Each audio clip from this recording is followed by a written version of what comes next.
Olive Ridley తాబేళ్లు అరుదైన జాతికి చెందిన ఈ తాబేళ్లకు ఓ ప్రత్యేకత ఉంది. ఇవి ఎక్కడైతే పుడతాయో ఆ స్థలాన్ని గుర్తుపెట్టుకుని మరీ అదే ప్రాంతానికి వచ్చి సంతానాన్ని వృద్ధి చేసుకుంటాయి. ఎలాంటి దిక్సూచి లేకుండా సముద్రంలో వేలాది కిలోమీటర్లు ప్రయాణం చేసి వస్తుంటాయి. అయితే ఈ ప్రయాణమే వాటికి ప్రాణ సంకటంగా మారింది. ఒడ్డుకు చేరుకునేలోపు అనేక అపాయాలతో ప్రాణాలు కోల్పోతున్నాయి. సాగర సంగమం నుంచి లైట్ హౌస్ వరకు తాబేళ్ల కళేబరాలే కనిపిస్తుండడం కలవరపెడుతోంది. ఆలివ్ రిడ్లే తాబేళ్లు అంతరించిపోతున్న జీవజాతుల్లో ఇవి ఒకటి. ఆంధ్రప్రదేశ్ తీర ప్రాంతానికి ఎక్కువగా వచ్చి సంతానోత్పత్తి చేసుకుంటాయి. ఒకేసారి 90 నుంచి 165 గుడ్లు పెడతాయి. మన రాష్ట్ర తీరంలో జన్మించిన ఈ జాతి తాబేళ్లు క్రమం తప్పకుండా ఇక్కడికే వచ్చి గుడ్లు పెట్టి సంతతిని పెంపొందించుకుంటాయి. కృష్ణానది బంగాళాఖాతంలో కలిసే సాగర సంగమం ప్రాంతానికి ఈ తాబేళ్లు ఎన్నో ఏళ్ల నుంచి గుడ్లు పెట్టడానికి వస్తున్నాయి. డిసెంబర్, జనవరి, ఫిబ్రవరి, మార్చి మాసాల్లో తాబేళ్లు గుడ్లు పెట్టి పొదుగుతాయి. కృష్ణా జిల్లాలోని హంసలదీవి, పాలకాయతిప్ప, నాగాయలంక లైట్ హౌస్, సంగమేశ్వరం, సొర్లగొంది, ఈలచేట్ల దిబ్బ, బాపట్ల జిల్లా సూర్యలంక, నిజాంపట్నం సముద్రం ఒడ్డుకు భారీ సైజు తాబేళ్లు ఏటా వస్తూ ఉంటాయి. సముద్రంలో చేపల వేట కోసం మత్స్యకారులు విసిరే వలలు, ఇంజన్ బోట్ల ఫ్యాన్లు తగిలి సముద్రంలోనే చాలా తాబేళ్లు చనిపోతున్నాయి.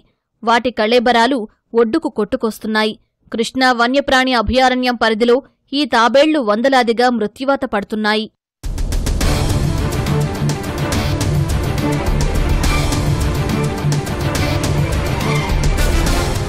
కృష్ణా వన్యప్రాణి అభయారణ్యం పరిధిలో సముద్రం ఒడ్డున హంసలదీవి బీచ్, సాగర సంగమం ప్రాంతంలో వందలాది తాబేళ్ల కళేబరాలను చూసి భక్తులు, పర్యాటకులు, ప్రకృతి ప్రేమికులు తల్లడిల్లిపోతున్నారు. తాబేళ్ల సంరక్షణ కేంద్రాలు ఏర్పాటు చేయకపోవడం వల్ల ఇసుకలో గోతులు తవ్వి తాబేళ్లు పెట్టిన గుడ్లను ఇతర జంతువులు తినేస్తున్నాయి. అసలే అంతరించిపోతున్న జాబితాలో ఉన్న ఈ జీవులు ఉనికి కోల్పోయే స్థితికి చేరుకుంటున్నాయి. కాకినాడ తీరంలో తాబేళ్ల సంరక్షణకు ఉప ముఖ్యమంత్రి పవన్ కళ్యాణ్ ఆదేశించినట్లు హంసలదీవిలోనూ సూచనలు చేయాలని పర్యాటకులు కోరుతున్నారు.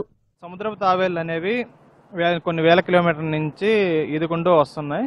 గుడ్లు పెట్టే టయానికి ఇక్కడికి వచ్చేసి ఇక్కడ గుడ్లు పెట్టేసి సముద్రంలోకి వెళ్ళిపోతుంది. సముద్రంలోకి వెళ్ళేటప్పుడు వలల వల్ల కొన్ని చిక్కుకుపోతున్నాయి. సో వాటిని ఏంటంటే కొంచెం మనం ఆ గుడ్లని కొంచెం సంరక్షణ చేసి వాటిని ఈ సముద్రపు తాబేళ్లు కూడా చాలా వరకు అంతరించిపోతున్నాయి. వీటిని మనం సంరక్షించుకోవాలి. మన భావి తరాల వారి కోసం చూపించడం కోసం వీటిని సంరక్షించాలి. అవి బాగా స్థలాన్ని గుర్తుపెట్టుకొని మరి బాగా వస్తాయి, గుడ్లు పెడతాయి. వాటికి రక్షణ కల్పిస్తే బాగుంటుంది. అలల్లో చిక్కుకుపోయి అలలకు కొట్టుకుపోయి వలలకు, కాబట్టి బాగా వాటికి కొంచెం సంరక్షిస్తే బాగుంటుంది.